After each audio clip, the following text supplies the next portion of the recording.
Hello everyone, and welcome to today's webinar entitled Healthcare Materials Management for Dynamics GP. My name is Don Ramsey. I'm a solutions consultant with Binary Stream. And over the next 45 minutes or so, I'm going to try to give you a very high-level overview of a very powerful product that we have called Healthcare Materials Management, HMM for short, and how it can really help your clients in the healthcare industry be much more effective, much more accurate, much more prompt in providing necessary supplies to their healthcare professionals. Now, there are business pains like there are in every other industry. We're going to talk about a few of them here today. Obviously, there's more than we could talk about in just an hour, but let's talk about some high-level ones. GP as an ERP does not allow internal consumption of inventory. It was never designed to do that. For example, I might have an item that gets transferred to a surgical tray, a theoretical site, if you will. They're expensed because they go to a surgical tray. They're not coming back into inventory. They're likely going to be used or discarded because they're contaminated. Well, GP doesn't allow for this kind of tracking. Other inventory items might need to be purchased, then stored as non-stock items. Well, GP doesn't provide inventory management for non-stock items, but that's required in the healthcare industry. So we have those that are issued. Those that are transferred from one department to another or one site to another become stock, non-stock, non-stock again. Those need to be accounted for. Those need to be managed. GP natively doesn't do that. So how can you solve that? Well, you might be able to go out and purchase licenses for everybody in the healthcare business, all the healthcare professionals that might need access to supplies. Well, this way, huge unnecessary costs for very limited access and very limited purposes. But not only that, it doesn't really solve the problem. If you don't do that, then really it's not easy for professional healthcare workers to access inventory or needed supplies on a regular basis. They can't be sure that they're going to get what they need when they need it. And many of these business-specific types of functions are not covered in most ERPs anyway, so that's not unusual. So what are we going to do with that? What's the reasons that this problem even exists in the first place? Well, here's one. Not just GP, but most ERPs are super foundational products, but they're not designed to cover every single client's different needs and operational requirements. It's extremely complicated to try and add every possible need into a single ERP product. But if you don't do that, as a result, then you've got companies that are utilizing things like Excel spreadsheets or other methods to track their various needs. The result? Well, you've got very manual processes that are significantly error-prone. And in the healthcare industry, that can actually end up being deadly. If you don't have something in stock that you absolutely need for an operation or for patient care, that's a problem. And that's a problem you don't want to have. So not only is it a problem for the very real reasons of people's health, but also huge time-saving losses trying to track everything manually, make sure everything is accurate, make sure everything's there when you need it. So even in the accounting aspect of it, financial reporting deadlines, month end, those become issues if you've got manual processes involved. So how do you fix that? Well, specific purpose products are designed to handle specific needs. I got in brackets there ISVs. So our job is to give you the tools that you need, the apps, if you will, to plug into your ERP, in particular GP we're talking about today, to make it much more powerful. Think of a cell phone. A cell phone without the apps is simply a cell phone. But you give it the capability to add apps that are unique to you as a user, now it becomes a smartphone. And it can be very, very different for each individual, side by each, if you will. It's unique to their needs. Well, with apps for financial ERPs like GP, those apps can be plugged into GP and greatly enhance the capabilities of GP. Now, I know I'm speaking to the converted here, but just to give you an idea of why it's so important to understand why apps are absolutely necessary and a good thing. The app we're talking about today, Healthcare Materials Management, extends the capability of GP to handle many, many unique healthcare needs, specifically in the inventory or supply world. So we're going to talk about inventory, we're going to talk about requisitions, we're going to talk about purchasing, we're going to talk about power level contracts, and so on and so forth. Let's take a look and actually see how this product can be of help to us. I'm going to close this particular window here. We'll get at that one later. I'm looking at GP 2016. GP 2016 here is already embedded with the Materials Management module. You notice if I click on that, Materials Management, if I expand any of the windows, is going to look and feel the way GP looks and feels. And there's a reason for that. If I back up the financial, I see the same kind of a window. All the products that we write for the Dynamics world of ERPs are embedded directly into the ERP. They're not piped in from outside. It's an as-it-happens kind of world. And there are a couple of real advantages to that. When you're in the healthcare industry where you've got limited access to GP, or you don't want to be focusing just on that, you want to get your job done, well, if you already know GP and we plug in healthcare materials management, very small learning curve. If you don't know GP at all and you come into the business and you have to learn GP, very small learning curve to add in healthcare materials management to that, because it looks and feels like the rest of the GP. Now, for today's purposes, what I'm going to do is I'm going to pop up here on my shortcuts, and I'm going to walk through a healthcare demonstration process. And we're going to take a look at it as if we're thinking of a day in the life of different workers in the healthcare industry. We're going to start off with the guy that's working down on central stores. And maybe he's the manager, maybe he's just the picker, whatever the case might be, but we'll focus on the manager aspect of it. He's going to be responsible for maintaining the proper levels of inventory, maintaining the proper status of each site, maintaining even all the particular criteria that he needs to maintain about the products. Some of it is not basic to GP, and that's going to be a concern for him. But once the company installs healthcare materials management, now he's got much better handle and control on the inventory that he's responsible for. And let's see why. Let's start off with an item maintenance card. And I'm going to pick an item here that I know I've got some data on, so bear with me a sec. Item number 8. Well, if you're used to using GP and you're used to using inventory, this is going to be a very familiar card to you, the item maintenance card. But let's take a look at some of the enhancements that materials management has put into this item maintenance card. For example, over here you see the unit of measure schedule. You notice it's the case, it's the box, it's each. So a case has 4 boxes and 50 units in a box. So we've got that actual very specific unit breakout for that particular purchase. So it's coming in as a certain volume, and it gets broken down to eventually to each and gets distributed accordingly. And there you go. The issue unit of measure.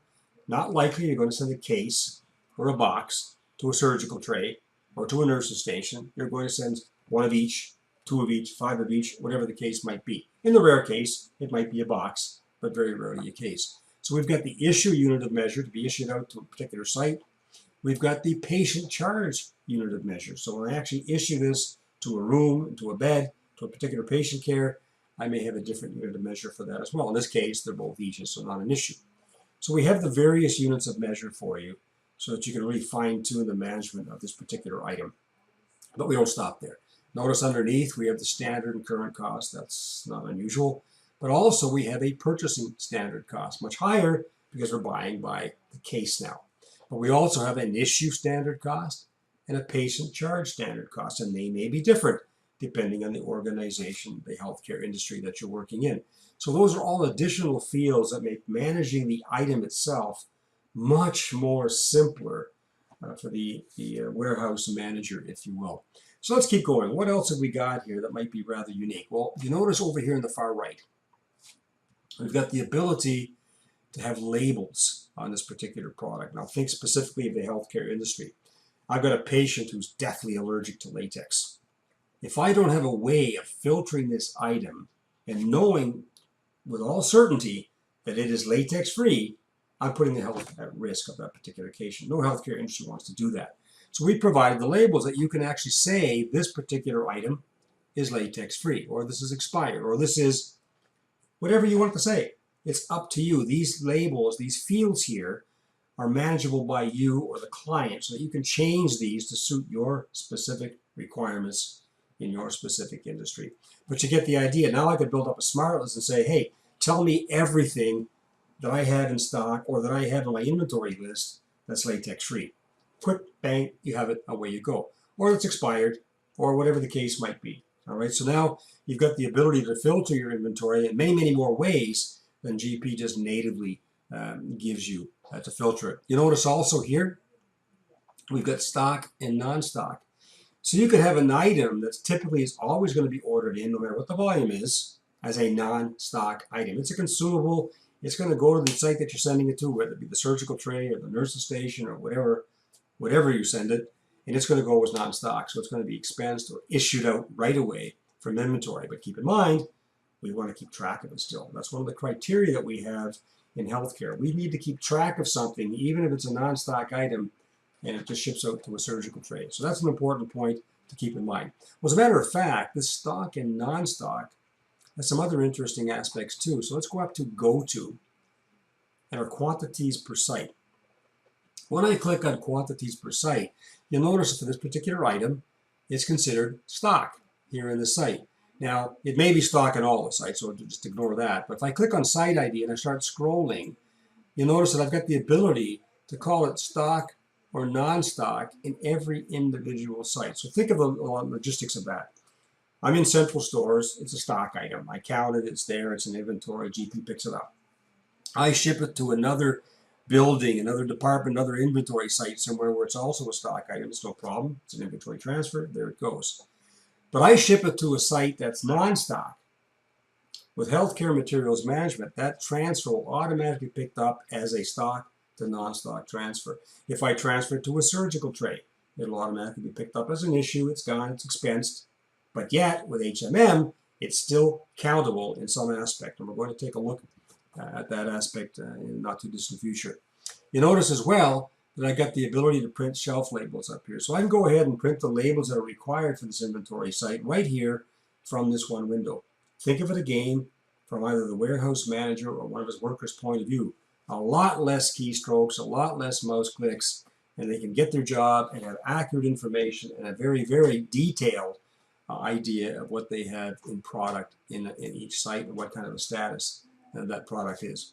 So let's pop back to the item maintenance card, and we're going to take a look at a couple of other items here. The bottom tabs, for example. Some of them are familiar, but some of them are not so familiar. Let's take a look at the first one that's not familiar, the integrations tab. We have a product called MMI integration, materials management integration. So basically what this is doing is allowing other ISV products, other third-party products like perhaps a Cerner or an Epic that's handling a different aspect of your healthcare business, but it needs to talk to GP and it needs to find out what's happening with this inventory.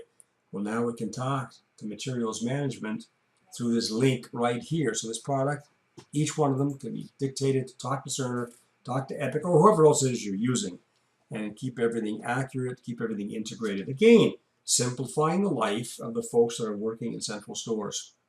Let's continue across the tab. Over in usage, we built in the ability, it's an inquiry, to actually take a look at this item or any item, any site, any item class, any item number, and take a look at what's happened to the activity in that item over the past period of time. What's nice about this is we can dump this out to an Excel spreadsheet and to analyze that data. So if you're rummaging through, trying to make sure that you've got accurate information here as a warehouse manager or as a warehouse worker, you've got the ability to do that right here. We've also got a contracts tab. We'll click on that. What this is telling me here under the contracts tab is that I have the ability at this particular point to take a deal or a contract with any number of vendors out there for any number of products. Now this is product number 008, so what it's telling me is I only have one contract for this product. But imagine, if you will, if I had a half a dozen different contracts with a half a dozen different vendors. I could very quickly look down at the purchasing column here and find my best price and go ahead and buy my best price from that particular contract at that particular time. And if I want to know the details of that contract, I double click on it. Let's open up the chevron here. And now it's telling me that this particular contract, for product number 8, there's my measure, my case, my box, my 450 per unit. Starting quantity is 1, maximum quantity is 1,000. So up to 1,000 of these boxes or cases, I can buy this product. The regular price is $830. I'm going to pay $700. I get a 16.62% discount on this particular product. So very, very powerful tool for taking a look at the contract information for that particular item. Now, I can also do it another way. You'll notice over here in the far left, I've got the contract ID, and I've got an expiry date telling me when this contract ends. If I click on this little blue arrow, it opens me directly up to the contract and provides me with the same information I just looked at at the tab. So whatever you're used to using, whatever you've got access, because again, these users are all controlled for their access, for their what they're going to do every day by you. They can have access to the blue arrow, they can have access to the tab, whatever it is that you provide. Bottom line is they can take a very quick look and find out what their best price is. So when the warehouse manager has to do replenishment, he's not wondering where to buy the product and who to get it from. He can look at the contract tab, find out exactly where the best price is for a contract that's active right now, and get that product in a hurry. He's not keeping track of this in a spreadsheet or a sticky note or whatever other way he would normally use. He's doing it right here in the system. So it's current, it's active, and it's real time. Now, we talked about inventory management earlier, and we pointed out that GP by its own design is not built to track inventory that's consumed internally. So you have an issue with inventory that's issued as an expense to an inventory site like a surgical tray. You have an issue with something that's sent off as a non-stock item because GP doesn't track the count, but you need to be able to do that. So notice on the bottom of this item maintenance card, I have a quantity on hand, the bottom left here, of 304,000 and some. Quantity available, 304,000 and some. But over here on the right, I have 378,000 as a par quantity. What is that? Well, if I click on that little blue label, very common in the healthcare industry, of course, to use par volumes or par count of capabilities. If you think of golf, par is what's normal. Par is what you should be able to shoot if you're a decent golfer, all right? I'm laughing at myself because I'm not a decent golfer, but I still try to get par. Now, in this particular case, what it's telling me is par for this site is 500, for this inventory site is 2,500, for this inventory site might be 100, and so on and so forth. So it's not talking about the physical count that GP is keeping now. It's talking about what you say as a client should be what's available or what's maintained at each of these sites, whether they're issue sites, whether they're non-stock sites, or whether they're stock sites themselves. So if we close down this, let's go look at this in a little bit more detail in the par maintenance window. So we look at the par maintenance window here, we see that I've got a filter for sites, mandatory obviously. If I go back to the very first site, it's telling me that I have item number 8. This is what it is, a polymer dress of some sort. It's measured in each at the base level. It typically gets replenished from the main site, which is central supply. That's not a surprise, but keep in mind you may have several requisition sites or sites that are going to supply information for you or supply product for you. Now, it's also stock or non-stock. So you can have both stock and non-stock items on any one of these particular inventory sites. There's my current cost, there's my par quantity, and there's my total par cost. Now, if I scroll through this, you'll notice nothing's checked over here in these boxes on the top of the header. So let's start and scroll through. Nothing there, but you notice my inventory amounts are changing, and all of a sudden I've got a lot of inventory, a lot of supplies. I've got some stock, some non-stock, and if I scroll down to the bottom of this, somewhere around here I have number 8 again. Let me just see if I can find it there. If I can't, that's okay. Now there it is, number 8. So that polymer dress again, it comes from the main store, it's from Central Supplies, it's the stock item. The par value here at 04S is only 50, and there's my current cost, my par cost for that. Now all of a sudden you notice up top I've got some checkboxes checked off. We'll just talk about a couple of them for today. What this is telling me is this site is a par value site, all right? It's also telling me this site is a requisition capable site, so somebody could requisition inventory from this particular site. Some other sites, like if you think of the surgical tray or perhaps the nurse's station, you can't requisition items from them. They're designed to be consumed, or they already have been consumed. But this site here, you can actually requisition product from that. So the system will recognize that. Materials management will know what sites are requisition sites and automatically make them available, make their inventory available to be shipped off to another site, a surgical tray, a nurse's station, or whatever the case might be. So very, very powerful tool to be utilized there as far as that's concerned. So let's close this off here. Now, just in a bit of a summary, we've talked about it from the perspective of those that are responsible for inventory, for setting up the item, for tracking the right amount of the items, to make sure that pertinent information about the healthcare aspects of that item are tracked, whether it's par, not par, whether it's stock, non-stock, whether it's been issued or hasn't been issued. all part of the warehouse manager or the warehouse worker's responsibility. So let's discuss now those who need supplies but aren't actually in central store. So they've got their station looking at, their surgical tray, their nurse's station, whatever the case might be, and they want to order some supplies, and they've got access to GP. So we're going to talk about that focus first. Well, they click on the supply requisition entry, and away they go. So they can pick up an issue type if they will. Maybe it's just an issue preview. The document number will automatically be populated. Everything else is blue labeled. I could come up here and say the replenishment site. I could drop down and find that. We'll say it's the warehouse. It's not mandatory. You'll notice it's blue labeled. I can dictate the destination site, all the rest of it, but I don't have to. I may know the vendor. I may not. I don't need to worry about it. If there's a room number or a patient ID this is specifically going for, I could enter that. So if I look for an item, let me say I look for item number 8. Unit measure each. How many do I want? Maybe I want 100. It's going to come from the warehouse, which is my main site. Now I take, where's it going to go? I want that to go to my emergency room, and so on and so forth. And there I go. So I can save that. Oh, requested date. Sorry, I'm going to put my requested date in. And my requested date is going to be 30/2018. Okay?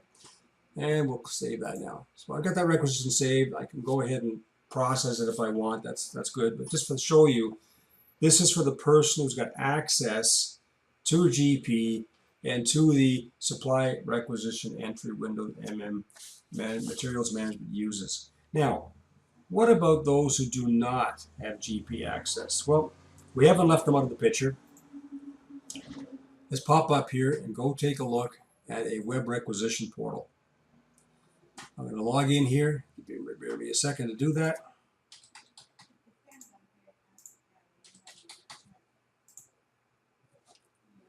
And once it logs in, I've got the ability now to request materials and a standard requisition form that I can populate here. Now keep in mind, to come into this portal, you do need a single GP license. What will happen is you assign different users to that GP license. And as they come in, do their business, get back out, the next person can come in, do their business with the same GP license and go back out.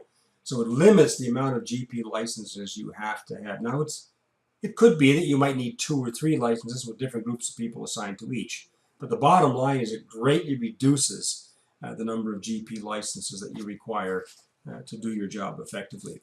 So as I'm looking at this window, obviously create request materials and away it goes. But let's go back over here to search request materials. Now, I want to explain a couple of things that are happening here for the portal user. You're in, you need some product, you're standing at your nurse's station. Of course, we're going to assume that you all have web access to either your computer or some other method, and we'll talk about the other methods in a minute. You want to go in here and you want to requisition some product. Well, you notice I can take a look down here and I can see what's already been, as you see, submitted or pending or completed. If I look at this particular SR24 request, it's requisition number 24. Requisition number 24. If I go back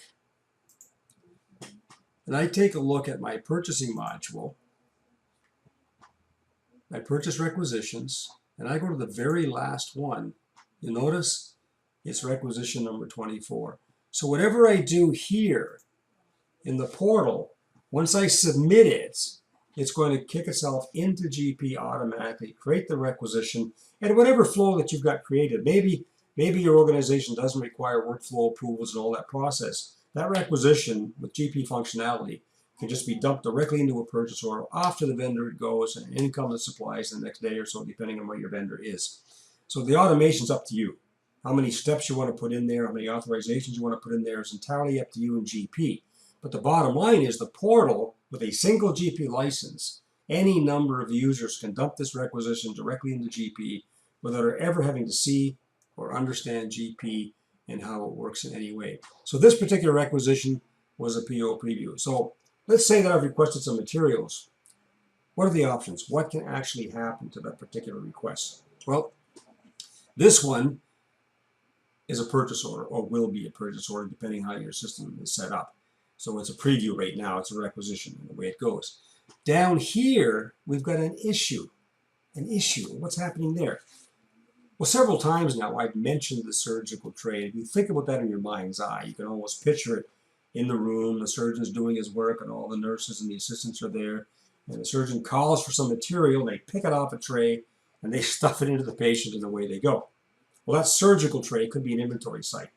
If something goes into that surgical tray, it is not coming back into stock. It's going to be expensed as far as GP is concerned. That's an issue. It's leaving the system as far as stock item, if it was a stock item. It's going onto that surgical tray, never to be returned. Now, with materials management, it's able to be counted if necessary, but it's issued out of inventory. It's gone. So we get more previews, we get another issue, now we get a transfer. Well, what might this be? So I've requisitioned an item. I work in a particular wing of the department, and I'm responsible for the storage room in that department, and I'm running low on product. So I've ordered it from Central Stores. Well, I'm also a stock site, so it's a simple transfer. It's not an issue because it's not leaving inventory at all.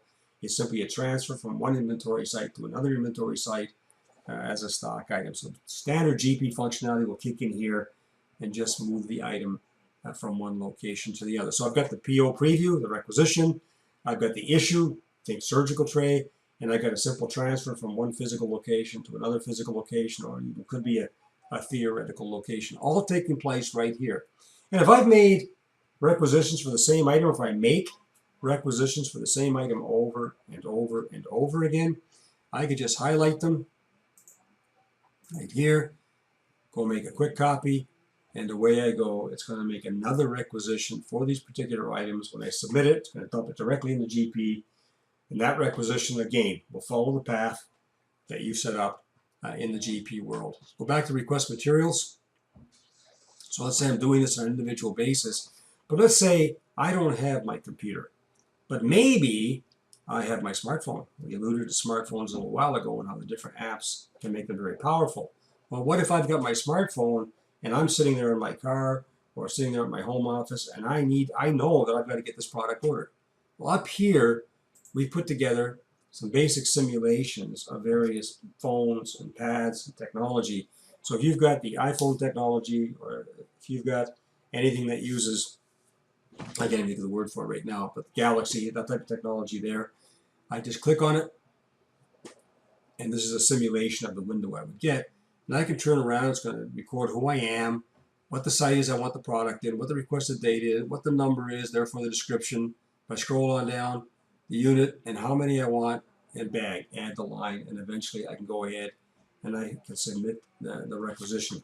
So if I have HTML5 capability in my device, then even from outside of GP, even from outside of the internet, or the internal network rather, as long as I've got internet access, I've got access to the network, I can use my mobile phone, my iPad, my Sony pad, or my Galaxy pad, whatever it is I want to use. You know, they call them phablets here, I guess. That's rather interesting.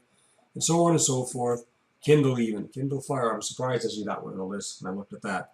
But you get the idea. So I've got numerous ways of accessing the information from outside of GP itself without ever being a user. So we've talked about, if I can just summarize it just a little bit, we've talked about the person who could requisition who has GP access, and that was very limited, one screen, away they go. But now we get access to a portal. It only requires a single license, but many, many users can access that license. We can access it on the website, as we saw here. We can access it through a cell phone, an iPad, or a pad of some other sort, a tablet, if you will, and away we go. So we can get these items in stock without having to actually be in GP at any particular point in time. So let's just close this window. I'm going to go back into the product now. And the one other thing we want to keep in mind is, well, we've talked about moving inventory back and forth. We've talked about doing something as simple as transferring an inventory item from one stock site to another stock site, which GP can handle quite comfortably. And then we've also talked about transferring an item perhaps from a stock site to a non-stock site, and now it's not countable anymore as far as GP is concerned. But materials management gives you the capability of still maintaining an accurate count and record of that. Yeah, someone's got to count it, but it's there and the system can handle it. It's built into the par values. And those par values can even handle items that are sitting on the surgical tray or at the nurse's station that GP has actually issued, or materials management in GP has actually issued the product out. We've talked about getting onto the website. and ordering product through that. So we've got the materials manager or the warehouse manager who's managing the item. He's got all the different features and characteristics and labels on that item, different costs, a different unit of measures that he can track. He can print labels from that particular item card. So he's got a much more powerful tool in his hand now to keep a much more accurate count and tracking of his inventory. And he's got the ability to order from contracts, if you will. He's got the ability to integrate with products like Cerner and make sure that everything is kept accurate that way. We've talked about requisitions from the portal from outside. We've talked about requisitions from your cell phone or your tablet and how powerful that is. But now we still haven't talked about actually getting that product. So let's take a look at the purchasing module, and let's go take a look at the actual purchase order itself, and we'll show you what we've done on the purchase order. So again, the familiarity aspect of this. As you're looking at this particular purchase order, the purchase order entry fields here, it's going to look familiar to your GP users. There's not a lot of extra fields in here, but there are some. So for example, if we look up here in the top left, we've got type. That's not that big of a deal, but if I click the drop down, yep, that's my usual types. My PO document number, my buyer ID, my date, my site ID. Oh, look at that, a room number. So if this purchase is for a specific patient, maybe it's an intensive care patient that requires a lot of particular items, well, now you can have this directed right to that particular site, if you will, if you've got it set up that way, or that particular nurse's station that's taking care of that room. If you get that set up that way, and automatically be notified, and that is for this particular room number, this particular patient, away you go. We can also take a look at the top right. We get different types of projects that you might want to set up here. Now, this is really designed to be a filtering tool, if you will, a filtering program, so that you can have a way of breaking up a report on your POs that are outstanding or POs that have been processed already by project or type or industry or concern or whatever the case might be that you're trying to filter that by. We've also got, if I scroll down to transmission method here, let me click on that. We've got the standard EDI, which for the longest time was industry standard. We've got email, we've got fax. I don't know how many people actually use standard fax anymore, but the capability is there. Online or phone. So different ways of actually transmitting this PO to the vendor that it's going to be going out to, and automatically built in depending on what the vendor requirements are. So let's create a new PO. Let's come up here and create a standard PO. And I'm going to pick it for today. Let's go back up here. What is today? All right, we'll say today is 31/2018. All right, so I've got my site ID here. That's all blue label, so not mandatory here. And my vendor ID, I'm going to pick a particular vendor, and you'll see why in just a minute. So we're going to pick A02059. That should be Cardinal. So I've got this vendor, Cardinal. Now, why am I showing this? Well, I want to show you that functionality that we set up on the item card for the vendor contract maintenance, how that's going to work for us here. So I pop down here and I pick an item. So let's pick item number 8. We've been showing you throughout the demo. And that's dress polymer, so we got that right.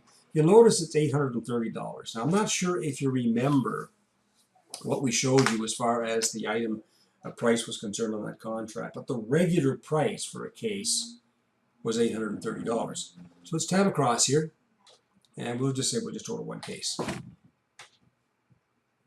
No, I'm not going to take the standard cost, but you'll notice for this particular contract, I'm paying $700 on this particular invoice for this particular product, because this particular vendor, we have a contract with them for a certain volume of cases. I think it was 1 to 1,000. We're ordering just one. We haven't reached 1,000 yet, and that's going to reduce the price from $830 to $700, which I think was a 16 point some odd decimal places discount. So once again, the automation kicks in. So the cost management is built into the system. So I've got the contract. It's attached to the vendor. It's attached to the item. When I go issue a PO, it automatically picks it up, reduces the price for me, reduces errors dramatically, reduces cost dramatically, and everything works out the way I want it to work out. So I can shut that down and just delete that, and away we go. So let's wrap it up. What I've tried to show you is how we can manage the inventory more carefully, how we can handle stock items, non-stock items, issued items, still keep track of them, the power level functionality, how we can order product for replenishment purposes within GP, how we can use the website, the portal to order products, how we can use our smartphone or our tablets to order products, how we've reduced errors by having that automation flow through the system, even to where we're purchasing from a specific vendor, that specific contract price automatically populates for us. Well, what's often required as well is the world of reporting. So let's take a look at some of the inquiries and some of the reports that are available to us just in the final few minutes of our call. So we could take a look at, I didn't mean to click on the vendor one, just let me, sorry, if we take a look at some of the reports or inquiries that are available, we'll focus, for example, on vendor contracts, which we talked about a little while ago. If I just redisplay this list from here, process complete, there's all the existing contracts I had. I provided no filter at this particular stage. That's for all the vendors that I have contracts with. Now, I've only got a couple of items that are duplicate contracts. Well, there's contract for item number 7, item number 7. Very quickly, I can see what my best price is. Item number 15, $11, and $9. I could take a look at all my contracts. I could filter by item number, as you can see. A lot of filter options here. If I've got a tremendous amount of contracts and I want to do some analyticals, of course, I can dump a snapshot out to Excel and go ahead and play with it out there where I can't hurt the system, I can't mess anything up, and I can't make any changes, but I can get a real accurate analysis of what's happening with my vendor contracts. And of course, we provide a variety of reports for you as well. A contract savings report, which is kind of important to show you what kind of dollars that you're saving. An item turnover report, supply requisition report, what requisitions, are out there, what items have been issued, and so on and so forth. So we try to give you as much information as we can so that you can access this data and be able to analyze it quickly and accurately without any time constraints. The other powerful aspect of this product is that because it's embedded directly into GP, our table structure is actually embedded within the table structure of GP as well. So your SQL database that you're storing all this information on, the tables are there for you. So if you've got a desire or a need to come up with reports that are unique to you, not a problem. You can build SSRS reports, you can build Excel reports, you can build smart lists and export those and access the data as you see fit, as you need to suit your particular business requirements. So that's the high-level overview of our healthcare management product for you to take a look at. At this point in time, that's the end of the demo.